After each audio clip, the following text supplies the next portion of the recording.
আজ আমরা আরেকটা নতুন টপিক নিয়ে আলোচনা করব। আচ্ছা, আমরা দ্রবণ চ্যাপ্টারের অলরেডি অনেকগুলো টপিক আলোচনা করেছি প্রিভিয়াস ক্লাসে। তো আজ আমরা একটা খুব সহজ জিনিস, সহজ পোর্শন, সেটা হচ্ছে আদর্শ দ্রবণ এবং অনাদর্শ দ্রবণ, এই নিয়ে আলোচনা করব। তো তোমরা আদর্শ গ্যাস পড়েছিলে ইলেভেনে, মনে আছে? তো যেসব গ্যাস চার্লস এবং বয়েলসের সূত্র মেনে চলে তাদেরকে আমরা কি বলেছিলাম না আদর্শ গ্যাস, মানে কিছু সূত্র মেনে চলছে। যে সকল গ্যাস কিছু সূত্র মেনে চলছে তাদেরকে আমরা কি বলেছিলাম আদর্শ গ্যাস। একইভাবে দ্রবণের ক্ষেত্রেও সেরকম আদর্শ দ্রবণ। আদর্শ দ্রবণ মানে কি? যে সকল দ্রবণ কোনো একটা পার্টিকুলার সূত্র মেনে চলবে। এবং এখানে এই সূত্রটা কি? এখানে সূত্রটা হচ্ছে রাউল্টের সূত্র। তাহলে যে সকল দ্রবণ যে কোনো উষ্ণতা এবং গাঢ়ত্বে রাউল্টের সূত্র মেনে চলে তাদেরকে আমরা বলবো আদর্শ দ্রবণ। দেখো, তো আদর্শ দ্রবণ কোন কোন উপাদান দিয়ে দ্রবণ তৈরি করলে আমরা আদর্শ দ্রবণ পাবো সেটা জানতে দেখো আমরা একটা উদাহরণ নিই। মনে করো আমরা দুটো বিশুদ্ধ তরল নিলাম, একটা এ তরল আরেকটা হচ্ছে বি তরল।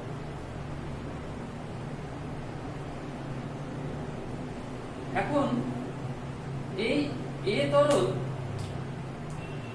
এটা এ আর এটা হচ্ছে বি, এটা এ তরল আর এটা কি তরল? বি তরল। এটা হচ্ছে বিশুদ্ধ তরল, ঠিক আছে? এখন এদেরকে আমরা রেখে দিলাম। তো এদের কি হবে না বাষ্পচাপ এর ক্ষেত্রে কি হবে? PA0, এর ক্ষেত্রে PB0। এখন দেখো এই যে দুটো আমরা পাত্র নিলাম A এবং B, এদের মধ্যে যে A এর এখানে অণু আছে, এখানে কি আছে?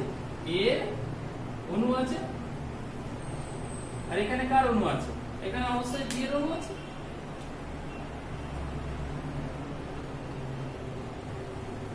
এখানে আছে B এর অণু।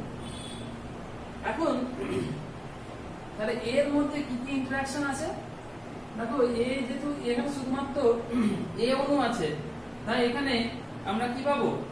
A অণুর মধ্যে কি হবে? A অ্যাট্রাকশন ফোর্স কাজ করবে। শুধুমাত্র এখানে কি আছে? এই তরলের মধ্যে A, এখানে আকর্ষণ বল আছে। আবার এর ক্ষেত্রে কি আছে?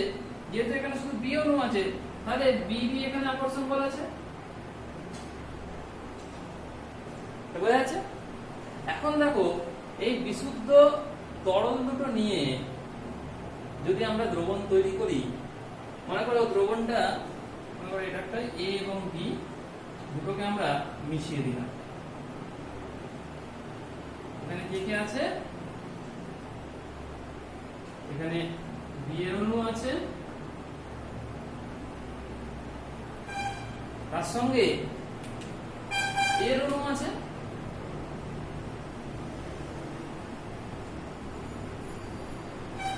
তাহলে এখানে A, B দুজনেই আছে।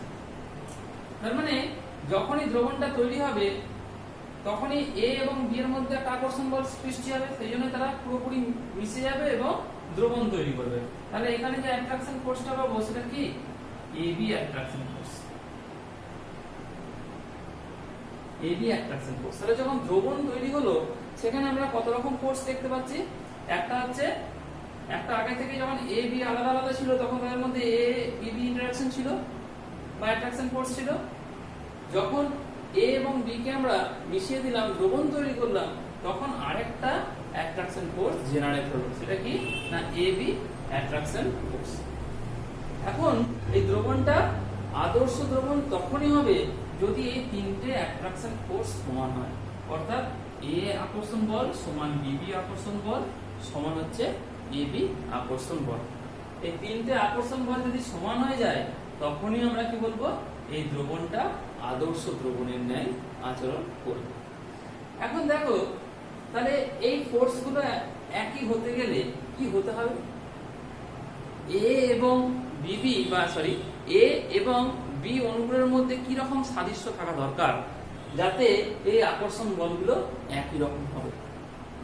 সেটা হচ্ছে এদের আকার আকৃতি একই রকম হতে হবে, অর্থাৎ এর অণুগুলোর যে আকার এবং বি অণুগুলোর যে আকার তাদের মধ্যে আকারের কোনো বিশাল কিছু ডিফারেন্স থাকা চলবে না, আকার মানে কাছাকাছি একই রকম হতে হবে। আর এদের রাসায়নিক প্রকৃতিও কিন্তু একই রকম হতে হবে, অর্থাৎ এ যদি বা এ তরলটা বা এই অণুগুলো যদি পোলার হয় বি অণুগুলোকে পোলার হতে হবে, এ যদি নন পোলার হয় বি কেও কি হতে হবে, নন পোলার হতে হবে। মানে এদের প্রকৃতিটা একই রকম, তবে এরা কি হবে না আদর্শ দ্রবণের মতো আচরণ করবে। এবং অবশ্যই সাইজের ডিফারেন্স কিন্তু থাকা চলবে না, সাইজের ডিফারেন্স খুব মিনিমাম হতে হবে। আচ্ছা, এরপর দেখো আমরা যদি উদাহরণ নিই তাহলে এই জিনিসটা আরো ক্লিয়ার হয়ে যাবে। একটা উদাহরণ নিয়ে যদি দেখি,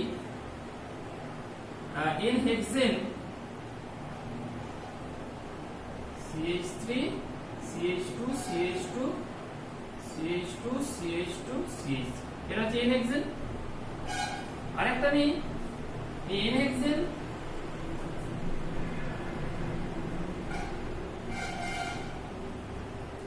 আর মনে করো এন পেন্টেন নিচ্ছি, CH3 CH2 CH2 CH2 CH, এটা হচ্ছে এন পেন্টেন। তো দেখো এদের এন হেক্সেন এটা হচ্ছে নন পোলার, এন পেন্টেন হচ্ছে নন পোলার, আবার এন হেক্সেন হচ্ছে স্ট্রেট চেনে আছে, এন পেন্টেনও কি আছে স্ট্রেট চেনে আছে, মানে এদের প্রকৃতিটা কি একই রকম। আবার এদের দেখো যে আণবিক ভরের মধ্যে ডিফারেন্স কিন্তু খুব কম, এখানে একটা CH2 ইউনিট এক্সট্রা আছে, অর্থাৎ সাইজেরও কিন্তু ডিফারেন্স খুব একটা বেশি নেই। তাহলে এরা কি করবে, আদর্শ দ্রবণের মতো আচরণ করবে। এই উপাদানগুলোর যে মিশ্রণ বা এই উপাদানগুলো দিয়ে যদি আমরা দ্রবণ তৈরি করি তাহলে সেই দ্রবণটা কি হবে, আদর্শ দ্রবণের ন্যায় আচরণ করবে। আরো এক্সাম্পল নিতে পারি, ইথাইল ব্রোমাইড মনে করো CH3 CH2Br CH3 CH2R।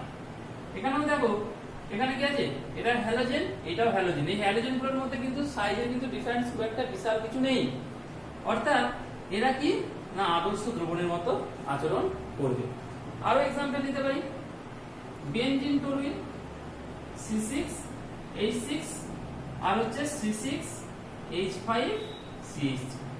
এখানে দেখো CH2 ইউনিটের ডিফারেন্স, C6H6 বেনজিন এবং টলুইনের মধ্যে ডিফারেন্স কি CH2 ইউনিট, এবং এরা দুজনে হচ্ছে অর্গানিক সাবস্টেন্স। তাহলে যেহেতু এদের সাইজের ডিফারেন্স খুব একটা বেশি নেই এবং এরা একই রকমের রাসায়নিক প্রকৃতি, তাহলে এরা কি করবে না আদর্শ দ্রবণের মতো আচরণ করবে। এরপর আদর্শ দ্রবণের বৈশিষ্ট্যগুলো কি, দেখো প্রথমেই আমরা জানি আদর্শ দ্রবণ মানেই তারা রাউল্টের সূত্র মেনে চলে, যে কোনো উষ্ণতা এবং গাঢ়ত্বে রাউল্টের সূত্র মেনে চলবে। তার মানে কি, দেখি এ এবং বি এই দুটো বিশুদ্ধ তরল নিয়ে যদি এই দ্রবণটা তৈরি হয়, এ বি আদর্শ দ্রবণ একটা তৈরি হয়, তাহলে এখানে লিখতে পারি রাউল্টের সূত্র অনুযায়ী PA সমান XA আর XA PA0, PB সমান XB PB0 এবং P টোটাল সমগ্র যে উপরে তলে যে প্রেসার সেটা সমান কি হবে XA PA0 plus XB PB0। রাউল্টের সূত্র মানে এটাই। তাহলে এই দ্রবণটা আদর্শ দ্রবণটা এই রিলেশনটা মেনে চলবে, অর্থাৎ PA সমান XA PA0, PB সমান XB PB0 এবং P টোটাল সমান এই দুটো পার্শিয়াল প্রেসারের যোগফল। তো এরপর নেক্সট আমরা দেখব, যেহেতু এদের মধ্যে আকর্ষণ বল একই রকম, A ইন্টারঅ্যাকশন যা BB ইন্টারঅ্যাকশন তা এবং AB ইন্টারঅ্যাকশন একই রকম, তাহলে এদের মিশ্রিত করলে এদের ভলিউমের কোনো পরিবর্তন হবে না। তার মানে ডেল্টা ভি মিক্স সমান 0। তার মানে আমরা যদি দেখি মনে করো এটা এ 20 ml নিলাম, ডেল্টা ভি মিক্স 0 মানে কি এটা মনে করো 20 ml নিলাম, এটা মনে করো 10 ml নিলাম, তাহলে টোটাল ভলিউমটা কত হবে 30 ml। ভলিউমের কোনো পরিবর্তন হবে না। এখন যদি এবি ইন্টারঅ্যাকশন মনে করো বেশি হয়ে যেত এ এবং বি থেকে, তাহলে কি হয়ে যেত এই আয়তনটা কি হতো কমে যেত একটু, বা এবি ইন্টারঅ্যাকশন যদি কম হতো এ এবং বি থেকে, তখন কি হয়ে যেত ভলিউমটা বেড়ে যেত। কিন্তু আদর্শ দ্রবণের ক্ষেত্রে এক্সট্রা করে ভলিউমের মানে ভলিউম কমবেও না বা বাড়বেও না। যতটা আমরা উপাদানগুলো যতটা ভলিউম নেব ততটাই কি হয়ে যাবে ঘন্টার আয়তন তাদের যোগফলের সমান হবে। এটা তার মানে হচ্ছে ভি মিক্স সমান 0। আর 3 নম্বর হচ্ছে ডেল্টা এইচ মিক্স সমান 0। ডেল্টা এইচ মিক্স মানে কি, মানে এই যে আমরা মিক্সিং করছি এ এবং বি কে যখন মিক্সিং করে আমরা সলিউশনটা বানাচ্ছি, দ্রবণটা বানাচ্ছি, সেই দ্রবণে কোনো তাপের উদ্ভব হবে না বা তাপের শোষণও হবে না। তাপের উদ্ভব এবং শোষণ হতে গেলে এই ইন্টারঅ্যাকশন গুলো আলাদা হতে হতো। যেহেতু এখানে ইন্টারঅ্যাকশন গুলো একই, তাই কোনো তাপের উদ্ভব হবে না বা তাপের শোষণও হবে না। তাহলে এই তিনটে হয়ে গেল কি আদর্শ দ্রবণের বৈশিষ্ট্য। এরপর আমরা নেক্সট দেখব অনাদর্শ দ্রবণ। আচ্ছা, আদর্শ দ্রবণ মানে কি যারা রাউল্টের সূত্র মেনে চলবে যে কোনো উষ্ণতা এবং গাঢ়ত্বে। তাহলে অনাদর্শ দ্রবণ কি হবে, যারা মেনে চলবে না যে কোনো উষ্ণতা এবং গাঢ়ত্বে, যারা রাউল্টের সূত্র মেনে চলবে না, তাদেরকে আমরা কি বলবো অনাদর্শ দ্রবণ। তো অনাদর্শ দ্রবণ মানে কি হবে, এই যদি আমরা বৈশিষ্ট্যগুলো দেখে নিই তাহলে কি দেখবো, PA not equal to x से PA0 বা PB not equal to XB PB0 বা P total not equal to x से PA0 plus XB PB0। দেখো এটা হবে না অনাদর্শ দ্রবণ মানে। আরেকটা সেকেন্ড পয়েন্ট আমরা যদি দেখি সেটা কি হবে না, delta V mix not equal to 0। আর থার্ড ডেল্টা এইচ মিক্স এটাও কি হবে নট ইকুয়াল টু 0 হবে। অর্থাৎ উৎপন্ন দ্রবণের আয়তন দ্রবণ প্রস্তুতিতে উপাদানগুলোর মোট আয়তন থেকে আলাদা হবে এবং তাপের উদ্ভব হবে বা তাপের শোষণ হবে। তাহলে এই তিনটে পয়েন্ট কিন্তু আমাদের খুব ভালো করে মনে রাখতে হবে অনাদর্শ দ্রবণের ক্ষেত্রে। এই তিনটাকে আমরা অনাদর্শ দ্রবণের বৈশিষ্ট্য বলতে পারি। এখন উদাহরণ যদি দেখি তাহলে দেখবো যে কোনো দ্রবণ জেনারেলি মনে করো নাইট্রিক অ্যাসিড জলের দ্রবণ, হাইড্রোক্লোরিক অ্যাসিড জলের দ্রবণ, সালফিউরিক অ্যাসিড জলের দ্রবণ বা ইথানল জল, মিথানল জল, এদের যে দ্রবণ এগুলো হচ্ছে সব অনাদর্শ দ্রবণের উদাহরণ। তো বন্ধুরা এরপর আমরা দেখব অনাদর্শ দ্রবণের ক্ষেত্রে রাউল্টের সূত্রের ধনাত্মক এবং ঋণাত্মক বিচ্যুতি।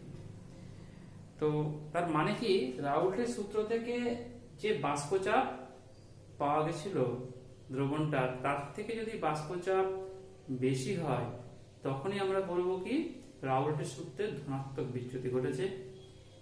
এবং একইভাবে যদি দ্রবণটার যে বাষ্পচাপ, সেই বাষ্পচাপ যদি রাউল্টের সূত্র থেকে প্রাপ্ত যে বাষ্পচাপ তার থেকে যদি কম হয় তখনই আমরা বলবো কি ঋণাত্মক বিচ্যুতি হয়েছে। তো এরপর ধনাত্মক বিচ্যুতি এবং ঋণাত্মক বিচ্যুতির কারণটা কি, কেন অনাদর্শ দ্রবণ ধনাত্মক বিচ্যুতি ঘটায় বা ঋণাত্মক বিচ্যুতি ঘটায়, সেই কারণটা নিয়ে আমরা কিন্তু আলোচনা করব। তো দেখো প্রথমে দেখছি ধনাত্মক বিচ্যুতির কারণ।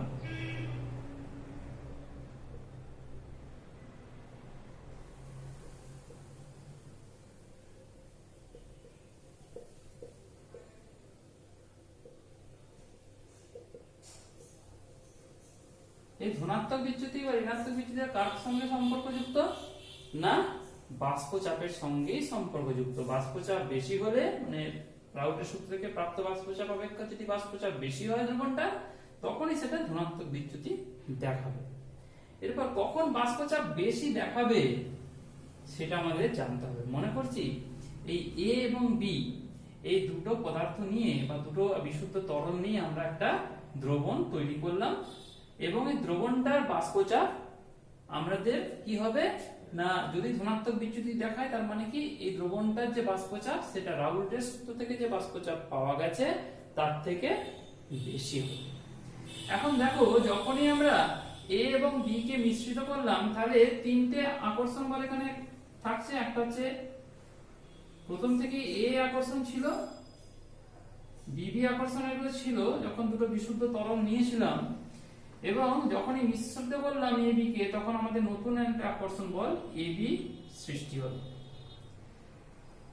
তাহলে দ্রবণে এই এ বি আকর্ষণ বলের মান যদি এ এবং বিবি আকর্ষণ বলের মানের থেকে কমে যায়, এই যে আকর্ষণ বল এ এবং বিবি আকর্ষণ বল, এই দুটো আকর্ষণ বলের থেকে যদি এই এ বি আকর্ষণ বলের মান কমে যায়, তখনই কি হবে না, অণুগুলি এ এবং বি অণুগুলি দ্রবণে না থেকে সহজেই তারা বাষ্পে পরিণত হবে।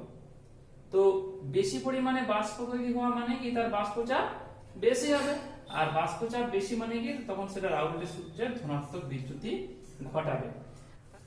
এখন আমরা যদি এই বাষ্পচাপ বনাম লেখচিত্র আমরা কার্ভ ড্র করি, তাহলে কি দেখবো সেটা দেখো। এটা মনে করো বাষ্পচাপ, এটা হচ্ছে মোল ভগ্নাংশ।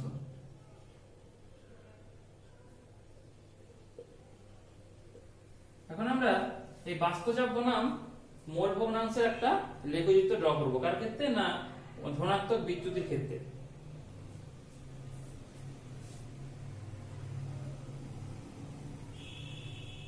দেখো রাউলের সূত্র মনে করো এটা x1 সমান 0 বা x সমান 0, x সমান xb সমান 1, এটা হচ্ছে x a সমান 1 আর xb সমান 0।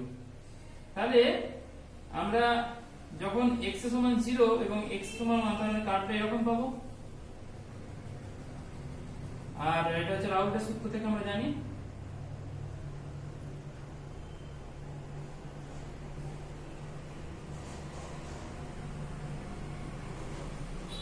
এখন যদি ধনাত্মক বিচ্যুতি হয়, আচ্ছা এখানে একটু বলে দিই, এটা হচ্ছে PB0, এটা হচ্ছে PA0, অবশ্যই PA0 গ্রেটার দেন PB0।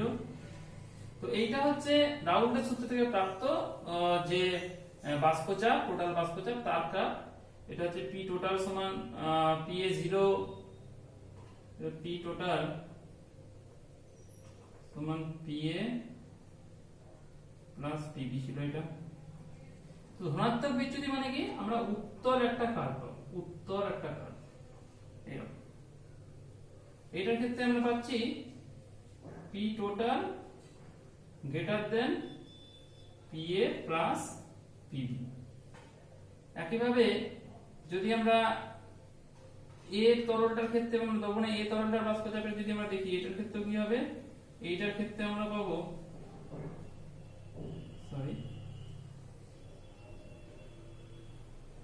এ তরলটার ক্ষেত্রে এরকম পাবো, এবং বি এর ক্ষেত্রে আমরা কি পাবো, একটা উত্তর কার্ভ পাবো।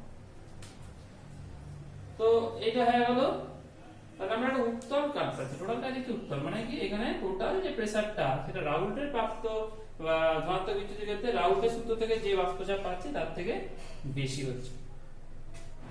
আচ্ছা এবার দেখি ধনাত্মক বিচ্যুতির উদাহরণ, বা কারাটা ধনাত্মক বিচ্যুতি দেখায়, ধনাত্মক বিচ্যুতি কোন কোন তরল জোড় দেখায়।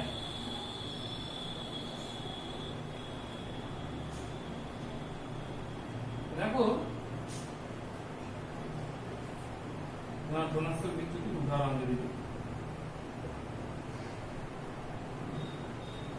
এবার দেখবো আমরা ধনাত্মক বিচ্যুতির উদাহরণ। তো দেখো মানে যাদের মধ্যে যে সকল তরল জলের মধ্যে আকর্ষণ বল কম হবে তারা কি করবে, ধনাত্মক বিচ্যুতি দেখাবে। যেমন ইথানল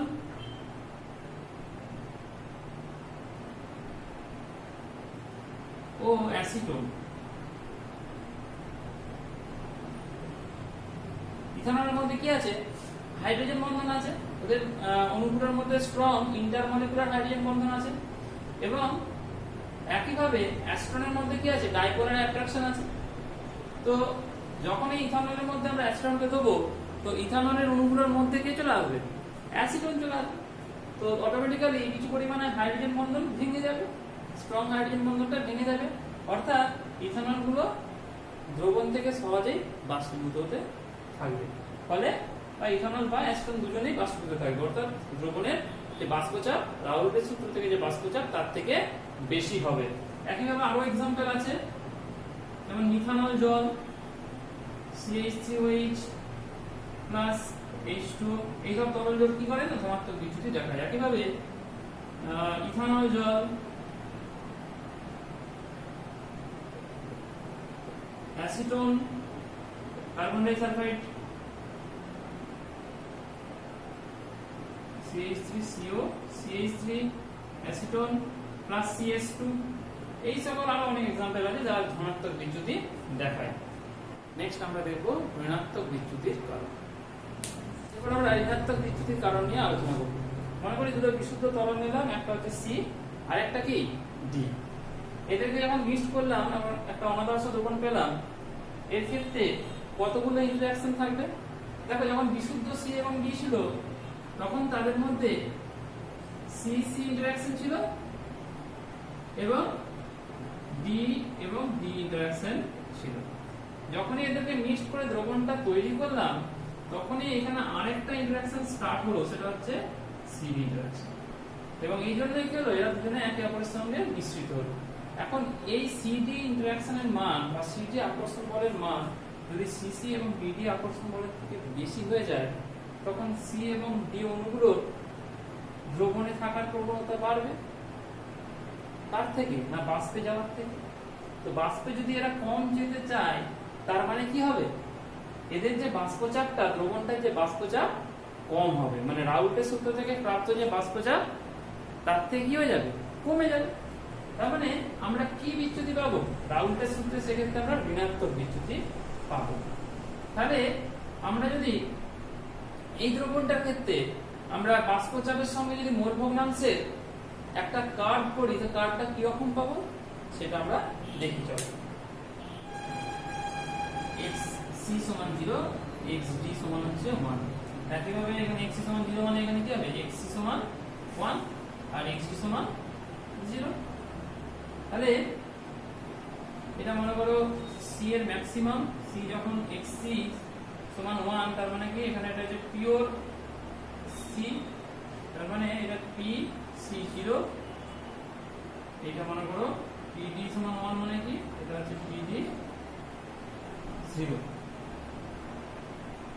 আর বিশুদ্ধ d এর বাষ্পচাপ, এটা হচ্ছে বিশুদ্ধ c এর বাষ্পচাপ। এখন আমি ধরে নিচ্ছি এখানে pd0 লেস দেন pc0। তার মানে আমরা বাষ্পচাপের কার্ভটা কিরকম পাবো, রাউলের সূত্র থেকে বাষ্পচাপের কার্ভটা পাবো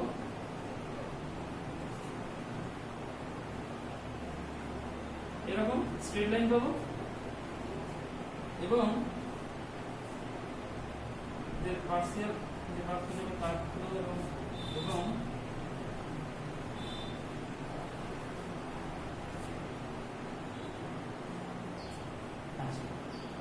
এটা যে রাউলের সূত্র, রাউলের সূত্র অনুসারে বাষ্পচাপের কার্ভ। তাহলে ঋণাত্মক বিচ্যুতি মানে কি, এখানে বাষ্পচাপ রাউলের সূত্র থেকে যতটা হওয়া উচিত ছিল তার থেকে কি হবে, কম। তার মানে এখানে আমরা কার্ভগুলো অবতল কার্ভ পাবো। এর ক্ষেত্রে একটা আমরা অবতল কার্ভ পাবো।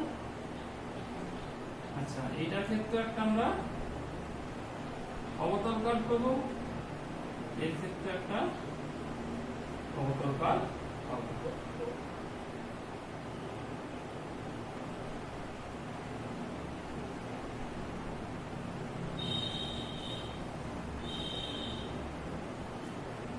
তাহলে কার্ভটা কি P total less than xc pc0 plus xd pd0। এই কার্ভটা হচ্ছে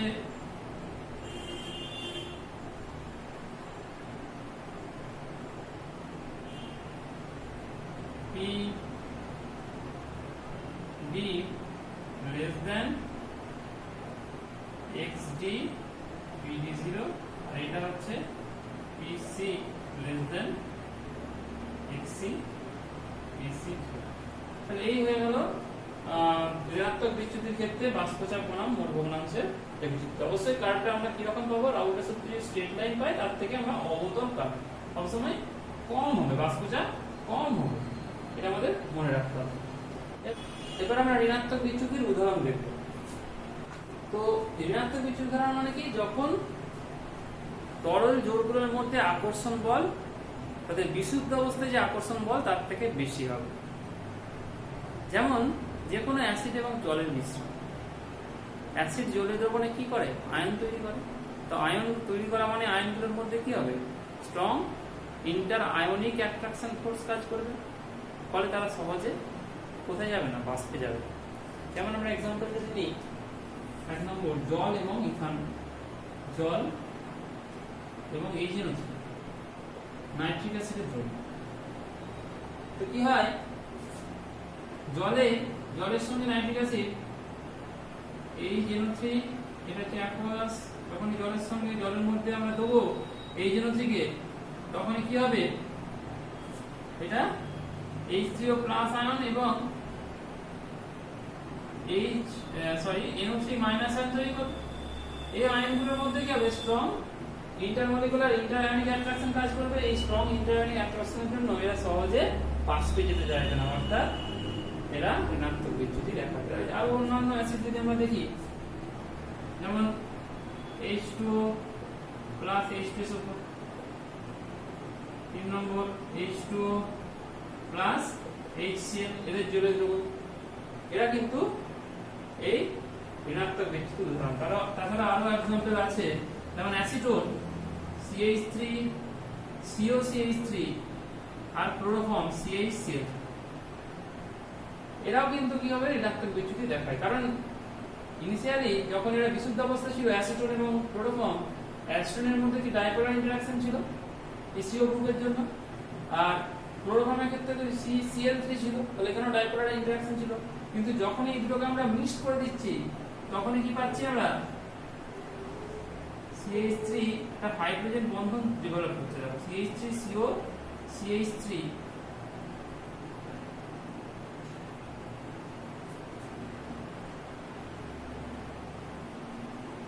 এখন আমরা জানি কি হাইড্রোজেন বন্ধন delta plus delta minus. Hydrogen বন্ধন কি হবে না, যে ডাইপোলার অ্যাট্রাকশন ফোর্স তার থেকে কি হয়, বেশি হয়। এই জন্য এরা যখন এদেরকে মিক্সড করব তখন এদের দ্রবণে আকর্ষণ বলের মান বেড়ে যাচ্ছে, অণুগুলোর মধ্যে আকর্ষণ বল বাড়ছে, অর্থাৎ এরা ঋণাত্মক বিচ্যুতি দেখাবে। তো এই হয়ে গেল অনাদর্শ দ্রবণের ক্ষেত্রে রাউলের সূত্রে ধনাত্মক এবং ঋণাত্মক বিচ্যুতির উদাহরণ, ঋণাত্মক বিচ্যুতির উদাহরণ। তো এরপর আমরা নেক্সট যে জিনিসটা আলোচনা করব সেটা হচ্ছে অ্যাজিওট্রপিক মিশ্রণ।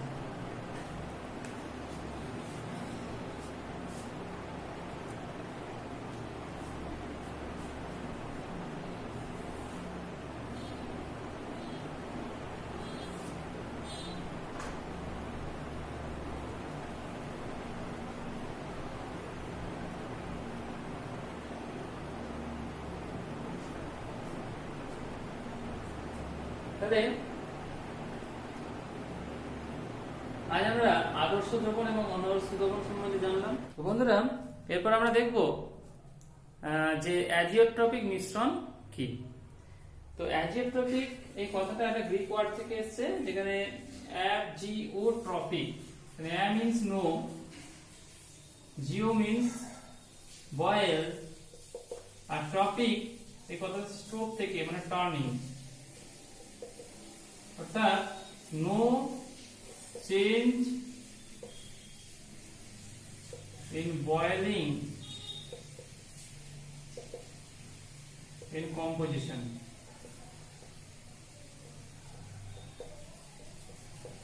অর্থাৎ এই দ্রবণে বা যখন দ্রবণটাকে আমরা বয়েল করছি সেই বয়েলিং এর সময় তাদের যে সংযুক্তির কোনো পরিবর্তন হবে না, অর্থাৎ একটা নির্দিষ্ট উষ্ণতা এবং চাপে যখন কোনো দ্রবণ অপরিবর্তিত সংযুক্তিতে পাতিত হয়, অর্থাৎ দ্রবণে এবং পাতন উৎপন্ন বাষ্পের মধ্যে যে সংযুক্তি, সেই সংযুক্তি যদি একই হয় তখন আমরা বলবো কি দ্রবণটাকে বলবো আমরা অ্যাজিওট্রপিক মিশ্রণ, বা সেই মিশ্রণটাকে আমরা বলবো কি অ্যাজিওট্রপিক মিশ্রণ।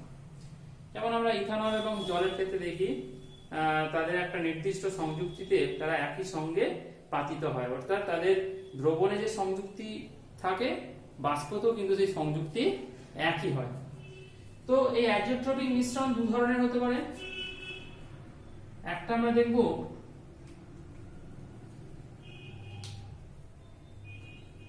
সর্বনিম্ন স্ফুটনাঙ্কের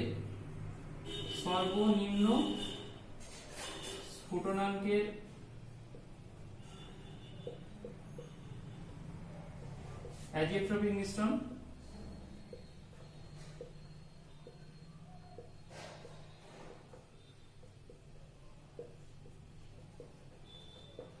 আরেকটা আছে সর্বোচ্চ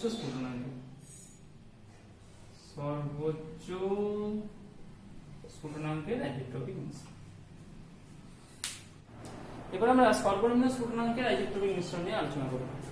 দেখো, যে সকল তরল মিশ্রণ বা তরল জোট রাউল্টের সূত্র থেকে যথেষ্ট বেশি মাত্রায় ধনাত্মক বিচ্যুতি দেখায়, তাদের একটা নির্দিষ্ট সংযুক্তিতে তরল জোটটা কি দেখাবে না সর্বনিম্ন স্ফুটনাঙ্কের অ্যাজিওট্রপিক মিশ্রণ তারা গঠিত করবে। তো ধনাত্মক বিচ্যুতি দেখা মানে কি, তাদের ক্ষেত্রে বাষ্পচাপ রাউল্টের সূত্র থেকে প্রাপ্ত যে বাষ্পচাপ তার থেকে কি হবে অনেকটাই বেশি হবে, মানে সেক্ষেত্রে বাষ্পচাপ বেড়ে যাওয়া মানে কি স্ফুটনাঙ্ক কমে যাবে। তো এদের যে স্ফুটনাঙ্কটা হবে, এই মিশ্রণের যে স্ফুটনাঙ্ক ওই বিশুদ্ধ তরলগুলোর যে স্ফুটনাঙ্ক তার থেকে কি হবে কম হবে। একটা এক্সাম্পল নিই, তো যেমন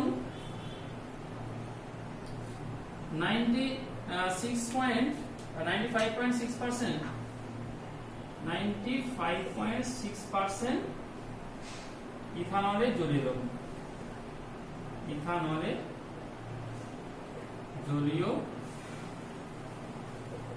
দ্রবণ, তো এই 95.6% ইথানলের জলীয় দ্রবণ মানে কি, এখানে 95.6% কি আছে ইথানল আছে, আর জল কত আছে 4.4% জল। তো 95.6% ইথানল এবং কি আছে না 4.4% জল আছে। এই যে মিক্সচারটা এরা সবসময় কি হবে, একটা নির্দিষ্ট সংযুক্তিতেই পাতিত হবে, মানে এদেরকে আমরা আলাদা করতে পারবো না। নরমাল পাতন প্রক্রিয়ায় আমরা কিন্তু এদেরকে আলাদা করতে পারবো না, মানে এদের তরলে যে পরিমাণ সংযুক্তি যে পরিমাণ রেশিও থাকবে বাষ্পতেও কিন্তু রেশিওটা একই হবে। এখন এদের মিশ্রণে এরা কত ডিগ্রি টেম্পারেচারে এরা পাতিত হবে বা স্ফুটনাঙ্ক কত হবে এদের ক্ষেত্রে 351.3 এত কেলভিন। এখন দেখো জলের আমরা স্ফুটনাঙ্ক জানি কত 373 কেলভিন, আর ইথানলের হচ্ছে 351.46 কেলভিন। তো দেখো এর স্ফুটনাঙ্ক হচ্ছে 351.46, এটা হচ্ছে 373, কিন্তু টোটাল মিশ্রণের যে স্ফুটনাঙ্ক সেটা কত 351.32 কেলভিন, অর্থাৎ স্ফুটনাঙ্ক কমে যাচ্ছে। মানে প্রত্যেকটা বিশুদ্ধ যে তরলগুলো তাদের যে স্ফুটনাঙ্ক সেই স্ফুটনাঙ্কের থেকে কিন্তু এই সর্বনিম্ন স্ফুটনাঙ্কের যে অ্যাজিওট্রপিক মিশ্রণ তার যে স্ফুটনাঙ্ক কম হবে। এরপর দেখবো সর্বোচ্চ স্ফুটনাঙ্কের অ্যাজিওট্রপিক মিশ্রণ। দ্রবণটি রাউল্টের সূত্রের ঋণাত্মক বিচ্যুতি দেখাবে, অর্থাৎ দ্রবণটার যে বাষ্পচাপ সেই বাষ্পচাপ অনেক কম হবে। তো বাষ্পচাপ কম হওয়া মানেই কি না দ্রবণটার স্ফুটনাঙ্ক বাড়বে। এবং এই অ্যাজিওট্রপিক মিশ্রণের ক্ষেত্রে উপাদানগুলোর যে স্ফুটনাঙ্ক তার থেকে এই মিশ্রণটার স্ফুটনাঙ্ক কিন্তু অনেক বেশি হবে। একটা উদাহরণ নিই, সেই উদাহরণটা হচ্ছে 68% নাইট্রিক অ্যাসিডের জলীয় দ্রবণ HNO3 এর জলীয় দ্রবণ।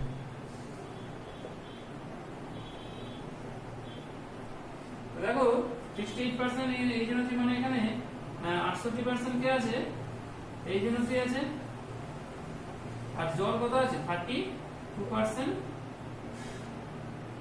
H2O। তো এই সংযুক্তিতে এরা কিন্তু সর্বোচ্চ স্ফুটনাঙ্কের অ্যাজিওট্রপিক মিশ্রণ তৈরি করবে। কারণ কি দেখো এদের শুধু নাইট্রিক অ্যাসিডে যদি আমরা স্ফুটনাঙ্ক দেখি, সেই নাইট্রিক অ্যাসিডের স্ফুটনাঙ্ক হচ্ছে কত, নাইট্রিক অ্যাসিডের স্ফুটনাঙ্ক কত 359 কেলভিন, আর জলের স্ফুটনাঙ্ক আমরা জানি কত 373 কেলভিন, 373 কেলভিন। এখন এদের এই 68% নাইট্রিক অ্যাসিড এবং 68% নাইট্রিক অ্যাসিড এবং 32% H2O এই মিক্সচারটার স্ফুটনাঙ্ক কত হবে, এই দুটোর যে স্ফুটনাঙ্ক এদের স্ফুটনাঙ্ক থেকে কিন্তু অনেক বেশি হবে। এবং সেই স্ফুটনাঙ্কটা হচ্ছে 393.5 কেলভিন, অর্থাৎ স্ফুটনাঙ্ক কিন্তু অনেকটাই বেড়ে যাচ্ছে। তাহলে আমরা সর্বোচ্চ স্ফুটনাঙ্কের অ্যাজিওট্রপিক মিশ্রণ হলে কি হবে না, এক্ষেত্রে রাউল্টের সূত্রের ঋণাত্মক বিচ্যুতি হবে।